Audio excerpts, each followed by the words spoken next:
Hello hi दोस्तों, टेक्नोराइज channel में आपका स्वागत है। दोस्तों आज की वीडियो में आपको बताने वाला हूँ कि हम विंडो 10 में दोस्तों अपने इंटरनेट को आगे कैसे शेयर कर सकते हैं और सारे डिवाइसों को कैसे कनेक्ट कर सकते हैं इसमें। यानी कि जैसे हमारे फ़ोन में हॉटस्पॉट होता है, हम अदर जो हमारे फ्रेंड होते हैं या जिनको भी हमें अदर किसी डिवाइस में कनेक्ट करना है तो हम उसको हॉटस्पॉट के जरिए कनेक्ट कर लेते हैं। तो वो फीचर दोस्तों हमें विंडो 10 में भी मिलता है। तो उसका सेटअप कैसे करते हैं और कैसे शेयर कर सकते हैं, तो आज की वीडियो में यही देखने वाले हैं। तो वीडियो को करते हैं स्टार्ट। तो दोस्तों सबसे पहले आपको क्या करना है, ये यहाँ पर देख रहे हो आप जो विंडो का आइकन है, ठीक है, इस पे आपको क्लिक करना है। जैसे क्लिक करोगे तो यहाँ पर दोस्तों ये मिल जाता है आपको सेटिंग वाला ऑप्शन, ठीक है।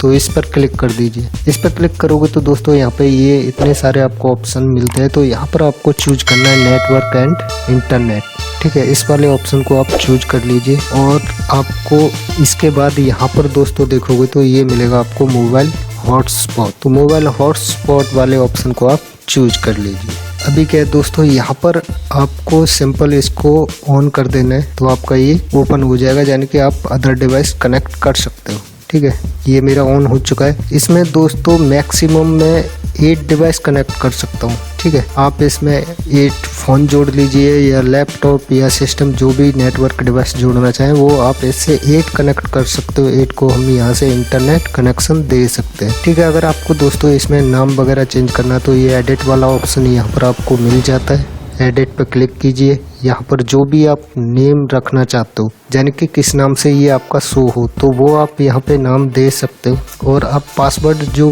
क्या सेट करना चाहते हो, ठीक है, तो आप अपने अकॉर्डिंग पासवर्ड भी रख सकते हो। कम से कम 8 डिजिट होनी चाहिए। बैंड जो भी रखना चाहो आप रख सकते हो, 2.4 और 5, बट मैं चाहूँगा एनी अवेलेबल रहने दीजिए, क्योंकि डिवाइस हमारी अलग अलग गीगाहर्ट्ज़ पे काम करती है। जिसको जो भी बैंड चाहिए वो अपने अकॉर्डिंग चूज करके यहाँ से ले सकता है। इसको यहाँ से कर दीजिए सेव। सेव करने के बाद दोस्तों ये अब हमारा ऑन हो चुका है। जैसे जैसे इसमें डिवाइस कनेक्ट होती जाएंगी यहाँ पर आपको पता चलता जाएगा, ठीक है। तो ये दोस्तों हमारा सेटअप रेडी हो चुका है। अभी आप डिवाइस कनेक्ट कर सकते हो। ये आपका हॉटस्पॉट की तरह काम करेगा, ठीक है। बट यहाँ पर लिखा हुआ है when no device are connected automatically turn off mobile hotspot. जब कोई डिवाइस इससे कनेक्ट ना हो तो ऑटोमेटिक ऑफ हो जाए। इस ऑप्शन को आप ऑन रखना चाहें ऑन रखिए, नहीं रखना चाहते तो ऑफ कर दीजिए। इससे क्या है, ये जब तक आप अभी इसको ऑफ नहीं करोगे तब तक आपका ये हॉटस्पॉट बंद नहीं होगा।